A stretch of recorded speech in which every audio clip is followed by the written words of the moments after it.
Now, let's begin, and I'd like to introduce you all to Brian Leung.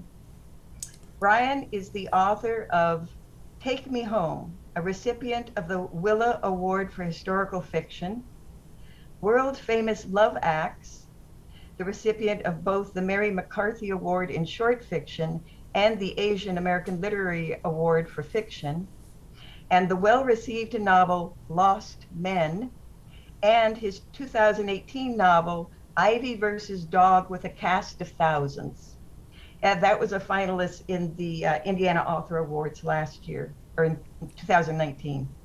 Now, his forthcoming novel is called All I Should Not Tell, and that will be released this fall. Among other honors, he is a past recipient of the Lambda Literary Outstanding Mid-Career Novelist Award. His fiction, creative nonfiction, and poetry appear in numerous magazines and journals. A native of California, he received his MFA in creative writing from Indiana University. Yay. He is currently a professor of creative writing at Purdue University and core faculty at Vermont College of Fine Arts. So Brian, welcome to Coffee with Friends. Well, thank you. It's such a great way to spend a lovely Sunday afternoon. And I didn't hear you plug the upcoming Friends of the Library book sale in September. So just I Plug encourage. it away.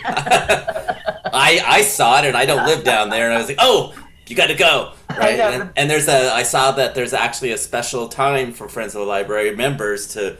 They did, and by the way, everybody here, nobody asked me to do this. I'm just pointing it out.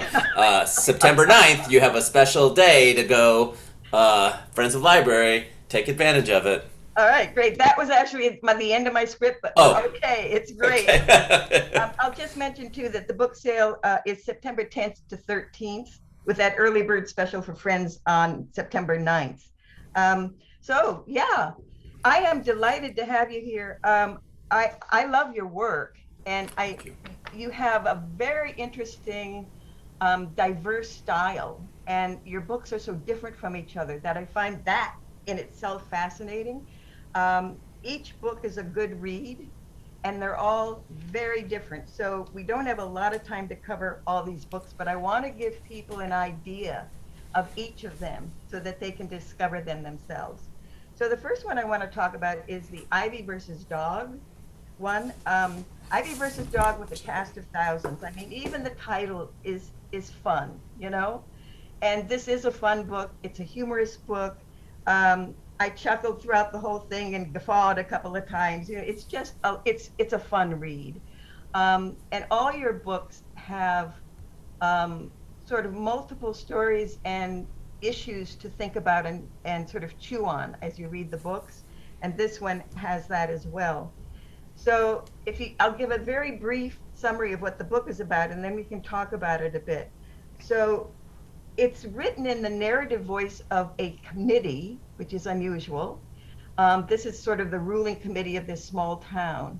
And the two main protagonists are a young girl and a young boy named Ivy and Dogg. And Dogg is what, short for Doggins? His last name or something, Doggins. And the committee every year runs a Mr. Junior Mayor. Junior Mr. Mayor. Mr. Mayor, thank you, election. And Ivy and Dogg are running against each other this time, which is unusual. She's the first female to run for the title of Junior Mr. Mayor. There you go. Yeah. So that brings up a bunch of issues. Why did you decide with this book to do something so humorous? Because your other books aren't like that.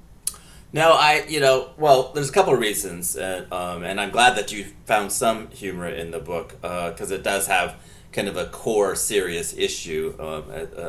But there was a couple of reasons. One is that in all of my short fiction and novels, a lot of my friends and family said, "Well, Brian, we don't see you in their books." Like I am a pretty cheery, kind of jokey type of person, but when I'm inside my writing, I tend not to approach the fiction from that lens. So I kind of he landed on the idea that that maybe this was the time to kind of give it a shot, and have some of my humor come out, or even if it's in a satirical way. The other thing is that because of the subject matter of the novel, in the very first iterations of it, I felt like the narrative voice was finger wagging. Was like da da da da, and that seemed to me like something. The committee is already unpleasant, and I just felt like, oh, okay, if I'm coming from that direction, who would want to read this? I don't want to read it. I didn't even want to write it. After about 70 pages, I just realized, I'm going to take this topic on in a way that I think I haven't seen it quite taken on, and maybe do it from a more satirical point of view, which would allow all sides to be somewhat ridiculous. Yeah. Yeah. Just to give people a little bit of a feeling for this, and even the way you write it is sort of stylized, because you plop in these quotes from the committee, and it appears to me that sometimes it relates to what is happening in the story, and sometimes it just doesn't. It's just out of left field, which makes it even funnier. But okay, I'm just going to read a couple of these committee quotes, okay?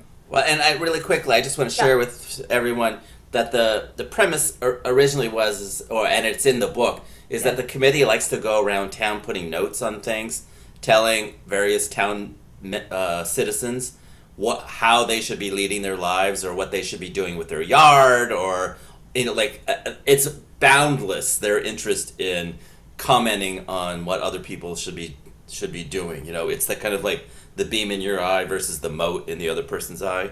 So yeah. Yeah. Okay, well, here's just a couple to give you an idea. Feel free to speak up when you know we're right. Or remain open-minded to the fact you're right. Or shame is the helium that lifts the poor. Okay, two more. Hairstyle is a window to the soul. And pregnancy is a blessing based on community standards. So, I mean, these things are just sprinkled throughout, and they're delightful. They add a distinct style to it that I've never seen before, and it's a lot of fun.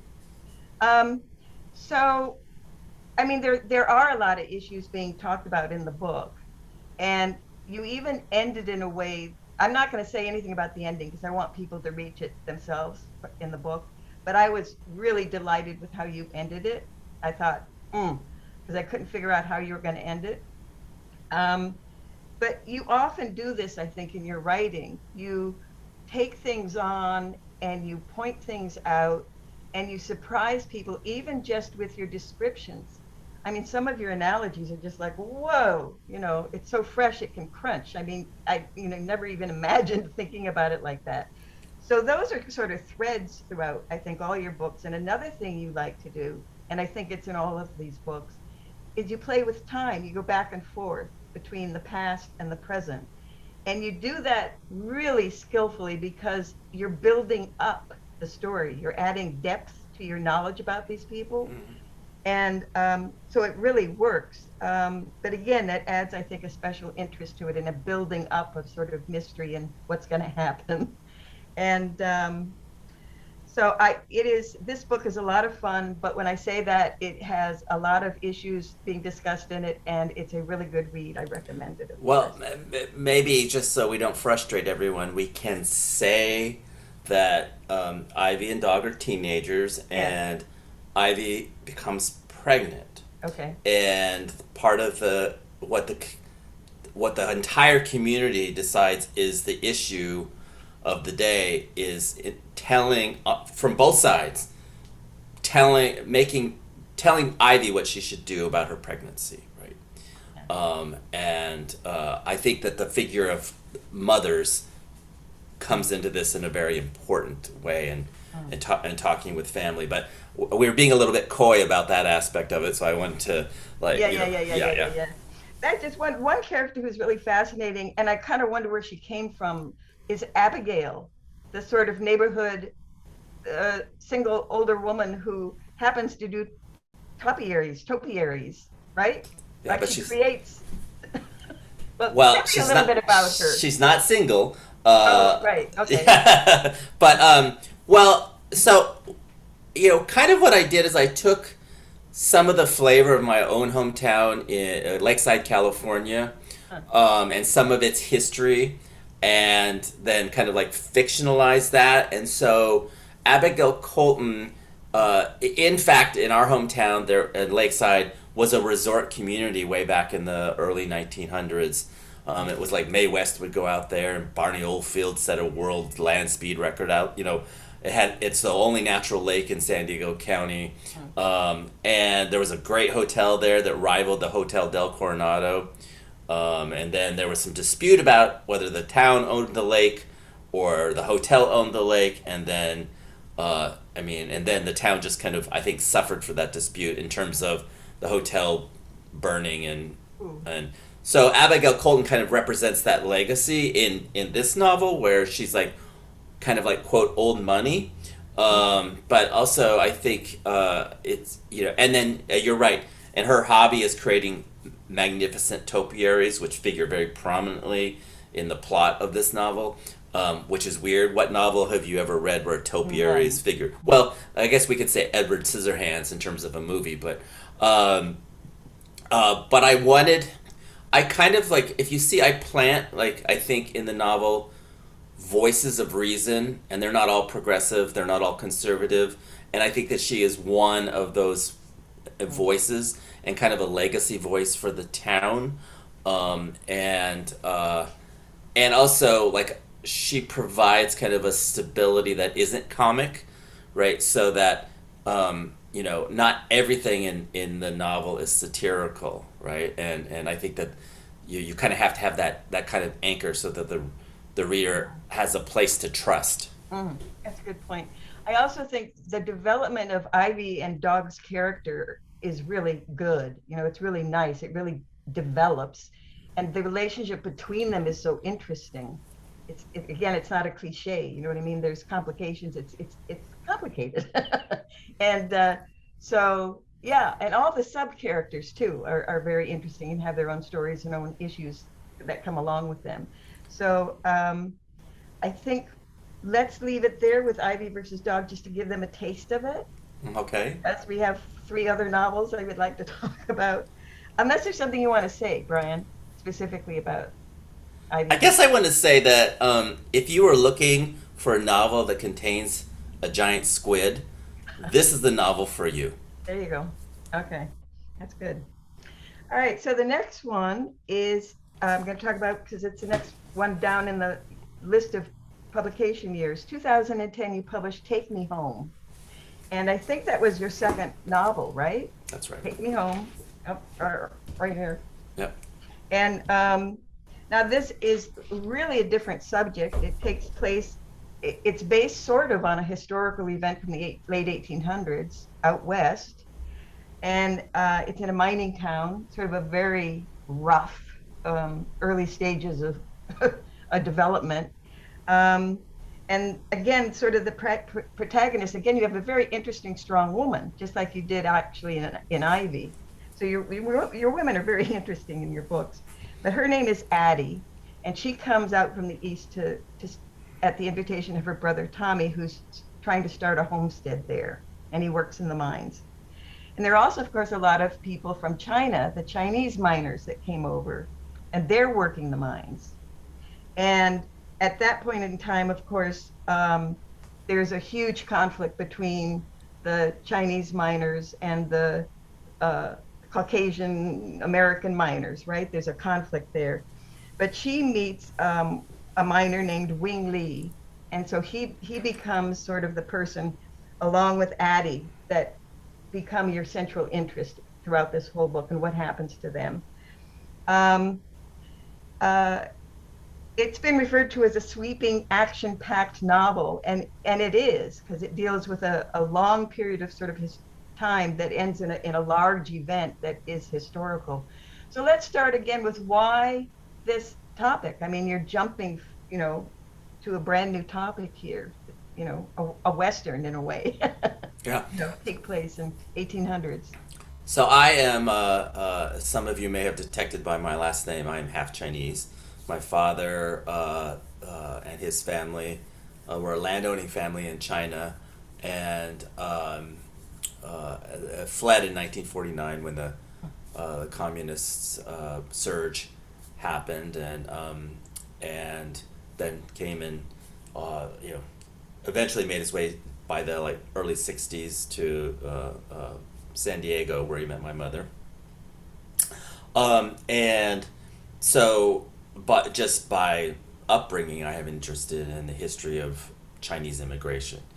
This, though, this event that you're talking about, this massacre of Chinese miners in Wyoming territory, was a history that I had never heard of and I came upon accidentally. And it's, of course, not part of my immigration history because my father came in 1960, not 1880 something or 70. But I was so embarrassed that, I mean, it was actually an international event. Um, and I was kind of embarrassed that that wasn't part of the history that I'd ever been taught about my American history that I hadn't been taught when it was such a big deal. So I just originally I just was started researching it for myself, and then I am not planning on writing a novel or anything. I just wanted to know about it, and gosh, now the name slips out of my head, but at the University of Wyoming, I Western Heritage Museum, I think it was what it's called. I sent away for the materials there that they had, and I had a stack of stuff, and I read all through it, and I was just fascinated by this history. But then I'll wrap up here because I know but I will tell you the motivating thing for writing the novel was the fact that there was a book, one monograph, one book written about this event. And two things about this book made me want to write. And one was that the writer said, well, yes, these Chinese, I'm paraphrasing here, these Chinese miners were massacred, but that's not what's really interesting here. Let's talk instead about white labor. And so basically kind of dismissed what had happened, and that, which was just offensive on the face of it. But the other thing is, and the book did also teach me this, is that, or alerted me to this, is that in fact, in Wyoming territory at that time, a good portion, if not the majority, were white immigrants themselves. So it was not like, it wasn't like, and also maybe not even American, because remember the way immigration worked then, you could come to a place and not necessarily be a citizen. And so it was immigrant against immigrant, which I thought was very interesting and something I wanted to explore because I'm half Chinese, which means that I'm also half of, my dad is Chinese, I'm half of everything that my mother is, which is like 11 different things, I'm mostly European. And I was like, well, this is perfect for me to kind of explore and get into the complications. And then I had a whole thing ahead of me in terms of research. So I bet. Yeah. Well, your description of things is really interesting. Where they lived, how they lived, and of course, Addie being out there is very unusual. Were there women that went out there like that, or there really were? Very unusual. Yeah, very unusual. But there were some that would go out there? Sparse, right? Yeah. Like, that was one of the, so later on, not too much later on from this moment, there were more women. They tended to be women who were working maybe in prostitution and those kinds of industries. That was before, because it wasn't really a suitable place yet to raise a family. So Addie's journey out there is pretty remarkable, and I try to at least in some ways alert people that it is, because she really is asked by her brother, come out here, as you mentioned, It's not something that she would think to do on her own. And when she gets there, I think there's only one other in the mining community. I think there's only one other woman in the entire novel. I mean, she meets a woman on a train early on, but that's going to Cheyenne, which was, a populated town and all of that. So yeah. What about the Wing Lee character? Was he in any of the literature, or was this something you put together for the book in terms So of I did a lot of research on kind of the West Coast migration of the Chinese, and part of the reason why they were employed as miners was because they already had the railroad was done, right? And so there were all these laborers, and there was a connection with the railroad, right? And so the railroads were big stakeholders in the coal industry, and so I basically kind of just created a character. If you remember, literally from when he lands in San Francisco to where his arrival in Rock Springs, and then in Dyer, which is a fictional coal camp. Okay. And I just the history of it was a little bit difficult because I had to be true, but I also had to build my own characters. So. Right. Sure. Exactly.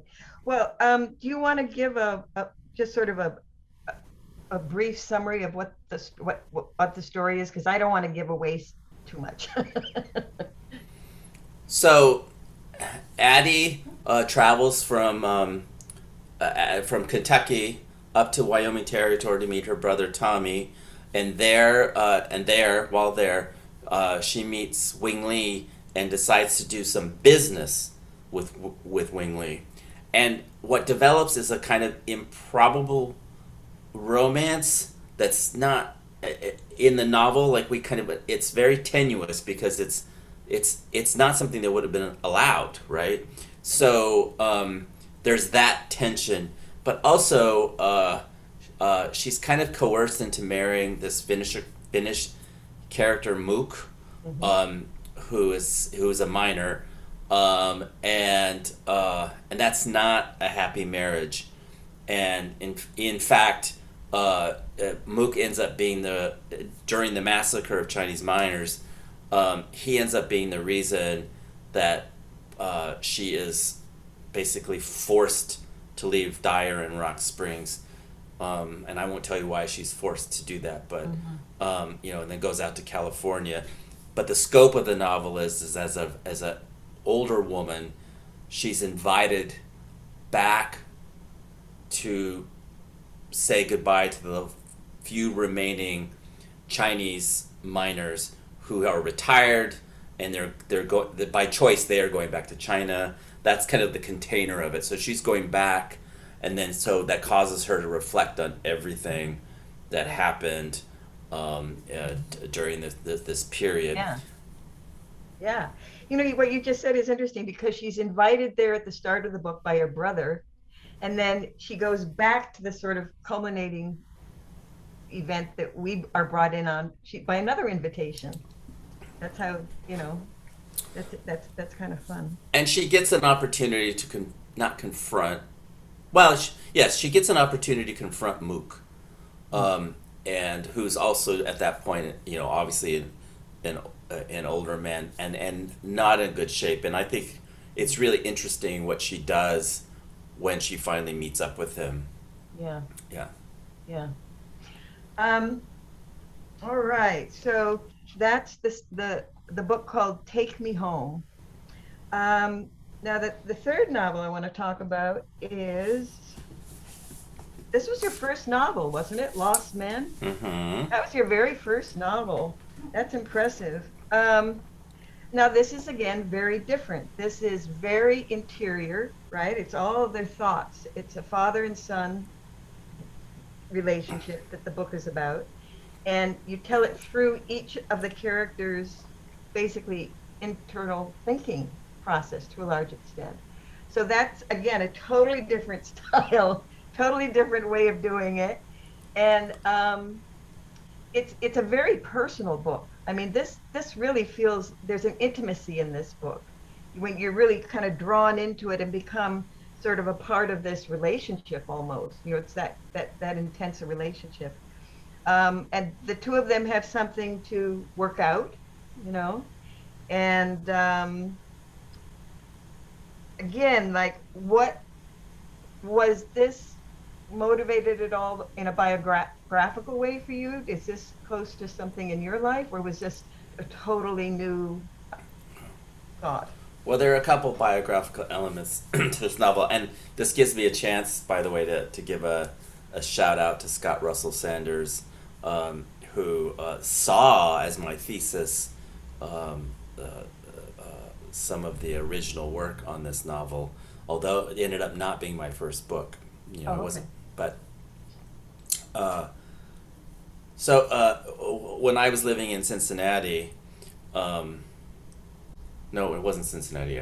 I'm sorry, Michigan, um, for a year. My mom sent me a letter and then went to live in Mexico for 6 months with her husband. And the letter accidentally, I can report this, accidentally uh, led me to believe that she was telling me that she questioned uh, uh, my paternity. Is that how we phrase Oh it? Yeah. my. Oh my. That perhaps my father was not my father. Now, Oh my. that is not true. My Oh, father is my father. Biological father is my biological father. oh. But she went away to Mexico for 6 months, like literally living on the beach in Baja with her husband. They did that every year.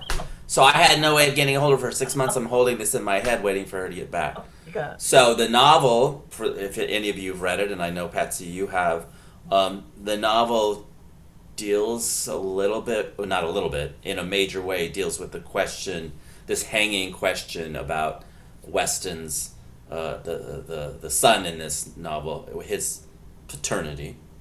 And then the other part of it was, and the reason why this didn't end up being my first book is because I didn't have a container for it. The other part of it was, I went to China with my father and Okay. my sister, who's full Chinese, Hmm.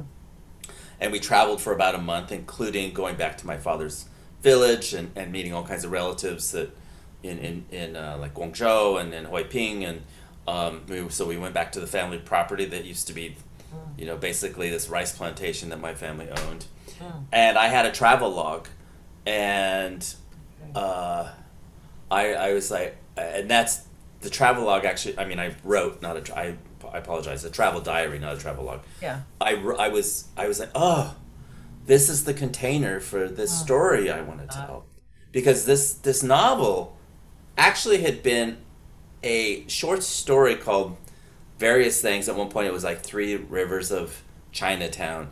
I had started it way back in the early '90s, and everybody kept saying, "No, this doesn't work. This doesn't work." And I knew there was a story there. I knew there Hmm. was a story there.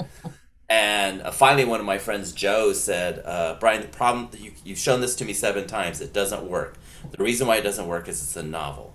And then I just put it in a drawer and gave up on it until all of these kind of elements, Oh, several years later, kind of came together, and I was like, "Aha, wow. that's what this is." Wow. That's fascinating. How you almost had to wait. You just let it sit. You just be patient. And then this material suddenly becomes something that coalesces into the book. All of my books, all of my books have been that way. Ivy versus Oh, Dog, yeah. Ivy versus Dog. The first time I started out on that novel was in the year 2000. It was the summer I graduated from uh, Indiana University with my MFA degree. Mm, I went, that was, and then look how long it took for me finally to go, to find the space for that. wow. Take Me Home. I did all that research on my own, and then all that research kind of sat in a drawer when I wasn't thinking about doing a novel, and then then it kind of rose to the Wow. surface. So Wow. That's fascinating. Um, so in Lost Men, the son named Weston and his father's named Shin. But Weston hasn't seen his dad for what, 20 years?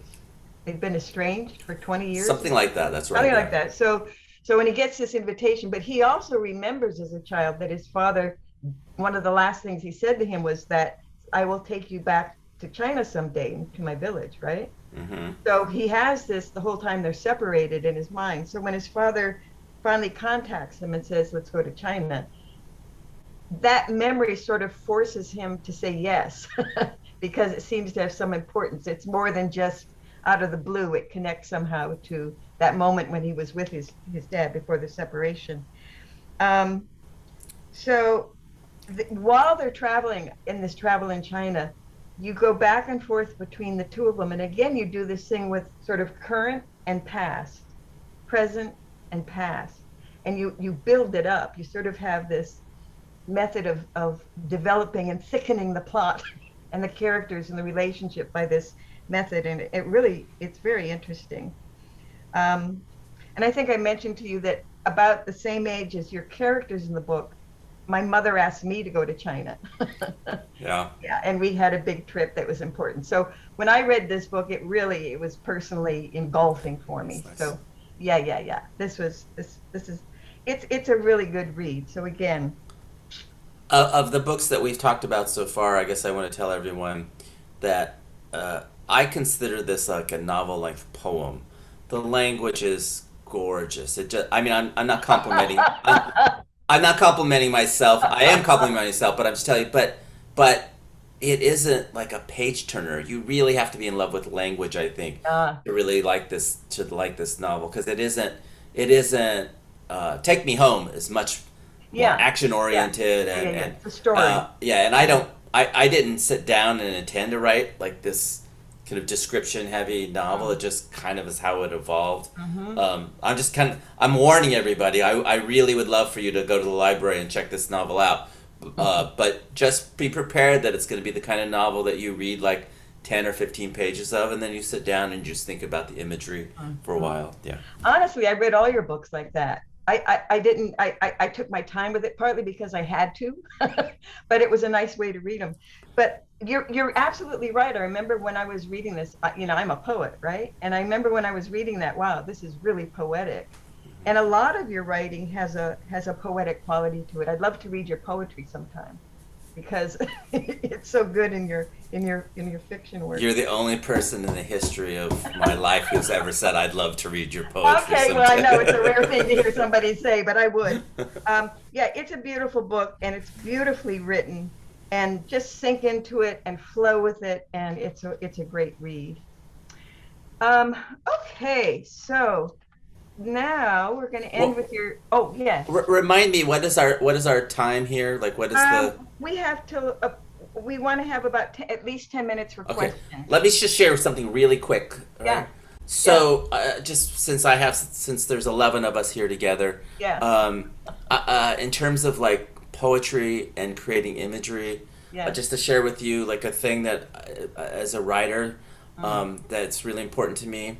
When I was living in Louisville, I taught at the University of Louisville for 8 years. I wrote almost all of Take Me Home outside under my pergola. In fact, I literally think I wrote all of it there. But there was this one day where I was sitting there writing, and I turned and I had these beautiful yellow irises. And I was looking at them, and then a cloud came over and they changed color. And then it started to get a little breezy, and then the cloud passed, and I just was like, if I describe those yellow irises at one moment, I'm only capturing one version of them.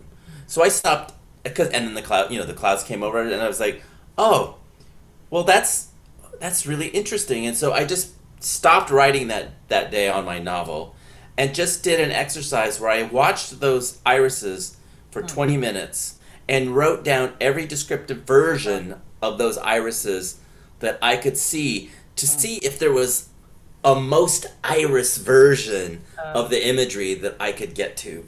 And that tends to be how I write my images, and why there tends to be poetic language, because I'm trying to get to the irisness of everything, so the reader experiences the iris, but also with the idea that that they know that this is just that iris captured in this one particular moment, and that if we came back to that scene in 10 minutes, there would be a different description there. Yeah. All right.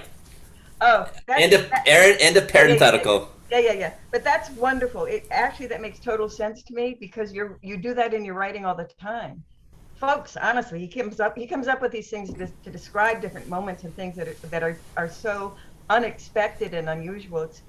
I literally stop and go back and read it again just to enjoy it once more. So yeah, no, that's really interesting to hear that little story about the iris. I will remember that.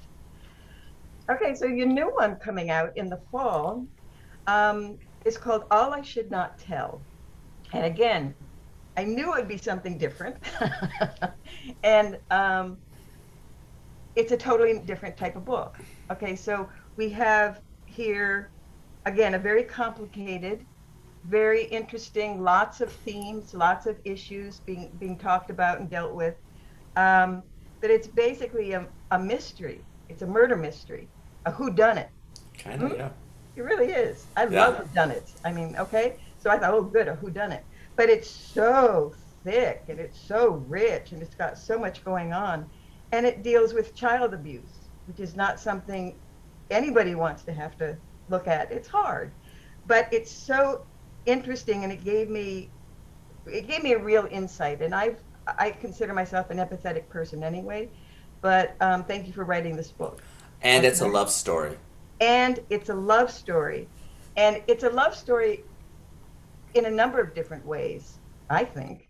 I mean, love finds different paths and different shapes and sizes and different configurations. And it's fascinating. You get surprised all along the way. And you develop the tension and the mystery through this really well. And I don't even know how to start telling the story without giving plots away and stuff. But the main character starts out as a 14-year-old boy in 8th grade. His name is Connor. And his best friend is Mark. And it goes through an episode in his life when his mother remarries and he's got this stepdad to deal with. But it also brings in the fact that the narrator is Connor, grown up in his 30s. So you begin again to bring in the present and you realize you're in the past. And sort of the second part of the book is when Connor is an adult, he's in his 30s, and everything gets sort of thrashed out and looked at and re-looked at again and again. And to me, and this just could be my take, the biggest theme in this is what it's like to keep a secret, what it does to you and what it does to others. And in the end, something happens that helps him to deal with his secret. But there's just this whole tension that is constantly built up, you know, because of he's holding the secret about this event that he thinks happened this way, you know. And it's fascinating. It's again, very different from all your other books. So I will talk more about this, but I just will look forward to anything else you write because I never know what you're going to do next. So do you want to say a little bit about this? Like where did it come from? What was its motivation? And did it sit in a drawer for a long time as well? It did. It did? I probably wrote an initial version of this over 10 years ago. How it got prompted was that David Groff, who's an editor, I was living in Los Angeles at the time, who's an editor, and Christopher Rice, who's a novelist and the son of Anne Rice. We were having coffee in Los Angeles, and I was telling them the story about this man who attempted to sexually molest me. And their eyes went wide open, and they're like, well, you have to write that. I wasn't in a place where I wanted to write that. Mm-hmm. But they were just like so intrigued by it that it just, always kind of sat with me. And then I started to hear from a lot of my LGBTQ friends that I really hadn't written the thing that was, I'm going to use my own phrase, gay enough for them. Like I hadn't really, like in my career, it's always around the edges, but not the thing. Mm-hmm. And so and so all of that started to kind of coalesce into this novel. And then a motivating thing is that I realized is that I had to write a novel in which the kid is gay to start with, and not because he's sexually abused. Right. That was right. Because that's always the fake narrative, like at least with boys, right? Yeah. Oh, well, there must have been something in your background that turned you gay, right? Right. I mean, it took a long time for that to percolate, and then my late Aunt Barbara, told me many times, she couldn't get through my books. She just wanted me to write a detective or like a, and I was like, and so I did kind of have that in the back of my mind, like, so for everybody here, there is in fact a dead body, like I think in the first 12 pages, and the body disappears, and then the rest of the novel is a lot about what happened to that dead body, but it is like emotionally very serious. Right. Yeah. Right. Yeah. No, absolutely. And you bring up a lot of issues here that take a lot of thinking. You really have to sort of think a bit about this when you're reading it. And I'm the type of person who, even when I'm watching a TV show, if it's a mystery or if something gets really tense, I skip to the end. I hate to say this, but I do.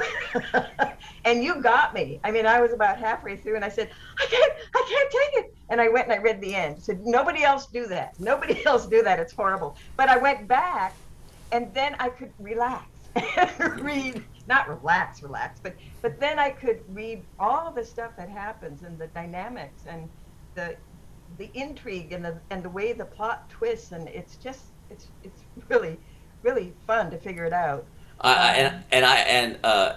What Patsy is describing here is, I do not believe in surprise endings, but in fact, the novel kind of has a surprise ending. Yeah. But the novel does in fact have a kind of surprise ending. So I can't say about anything about it. I counsel my students, please, no surprise endings. And then, I woke up and it was all a dream, but yeah. That's not the surprise ending, by the way. No, that is not. No. But anyway, yeah. So, I look forward to this book actually. October. And also really a quick correction. They changed the pub date to October 15th. So anyway, and I was hoping I would have a cover for you, but we just this week, I think we have the final version of it. But so it's not September, it's going to be October 15th. So. Okay. Yeah. All right, good. Well, let me check. Did any questions come in while we were chatting? Whoops. Oh, hello. I don't know if you can see me, but I just disappeared. I can see you. Uh-oh. Well, I can't see you, and I can't see anybody else. So are there any questions? Chris, do you see any questions in the question section? There, I'm back. There aren't any yet. There aren't any. Well, let's just keep chatting for a few minutes. Hello. Yeah, hello. This is Pat, and Hi, I'm Pat. too ignorant to know how to put a note in. So I'm just going to have to butt in and talk. And I'm sorry. I've been having a lot of technical problems with it going in and out. So I don't know if it's my device or me. But in any case, if I ask something that's been already discussed, I apologize, but I missed that part of it. But one thing I want to say to Patsy and to Brian, this is just delight. It makes me want to get all the other books. I just found Ivy versus Dogg.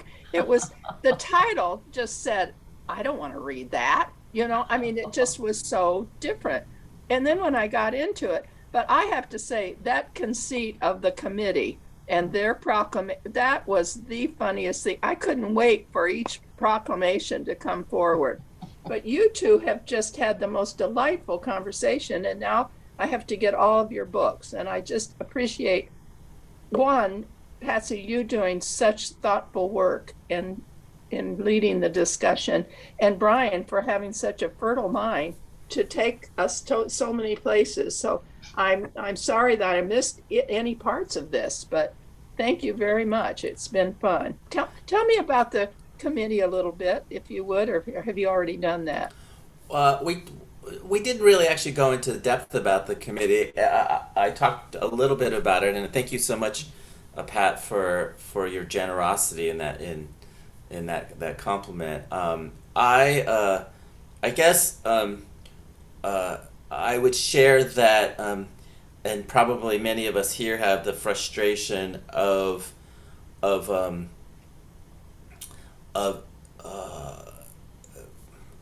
hearing community voices telling other people what's best for them, um, and but not on any one political side. Just that frustration. In fact, we're kind of going through that right now. I mean, and I kind of wanted to amplify what that would mean in this very specific situation.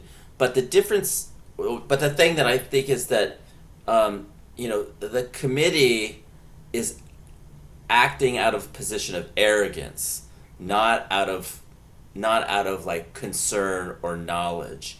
And so I think all of us probably agree that there are occasions when we all need to chip in and kind of encourage our fellow folks, our fellow citizens, to do certain things that maybe are a little bit like uncomfortable or may put us out a little bit, but it's for the greater good.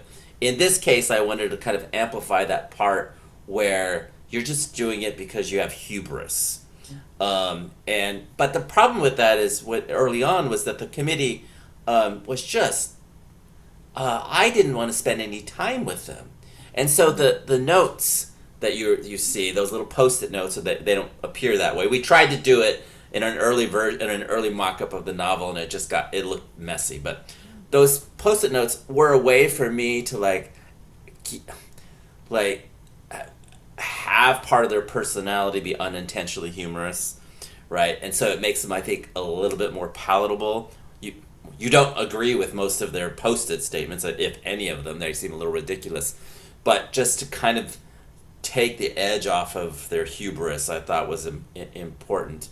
Yeah.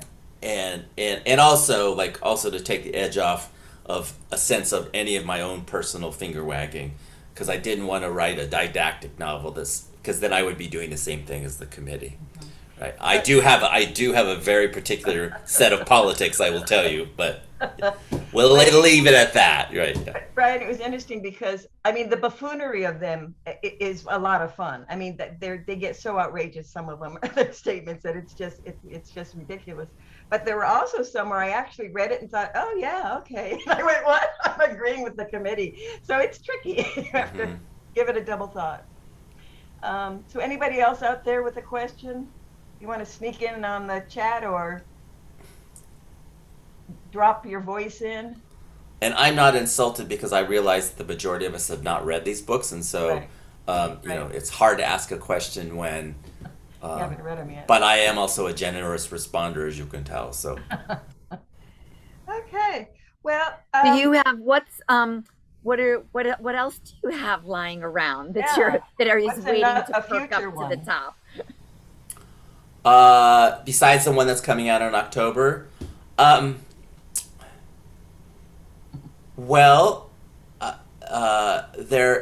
have to be careful here because I haven't signed a contract, but there is a very good likelihood that I have a new and collected book coming out maybe in a couple of years, and that will either be new short fiction for me plus some golden oldies, because that's the idea of new and collected, I'm hopeful that the publisher will go for this, that it will be a novella plus some collected stories.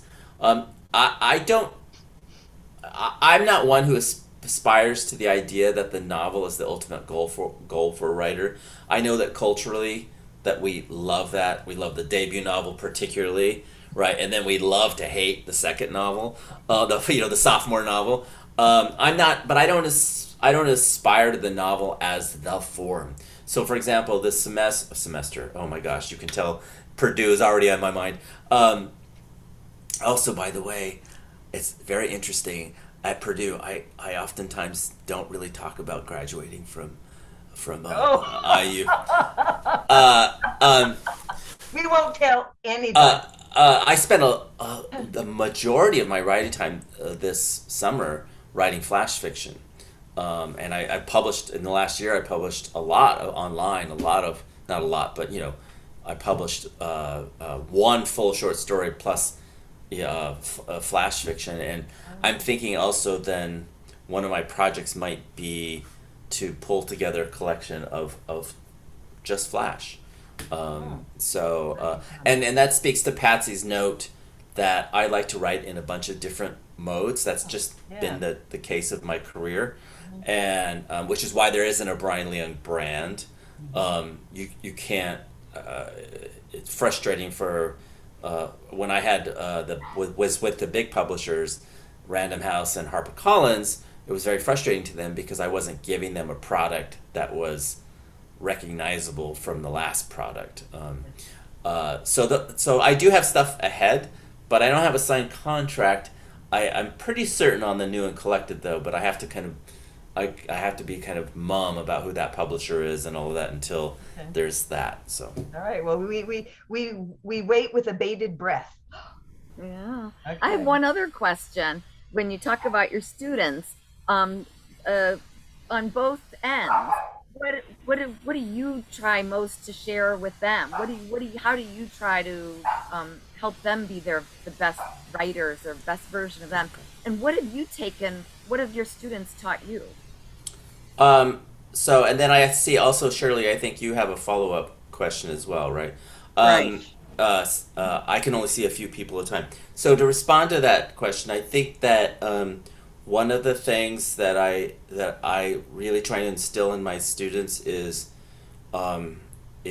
to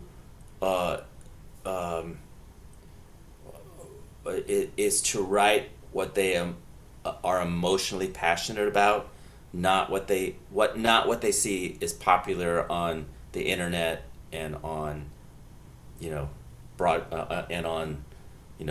popular entertainment formats. There can be sometimes a confusion for students that Game of Thrones is popular on HBO, so therefore I need to write Game of Thrones. But if they want to write Game of Thrones, I'm up for it if they're passionate about it.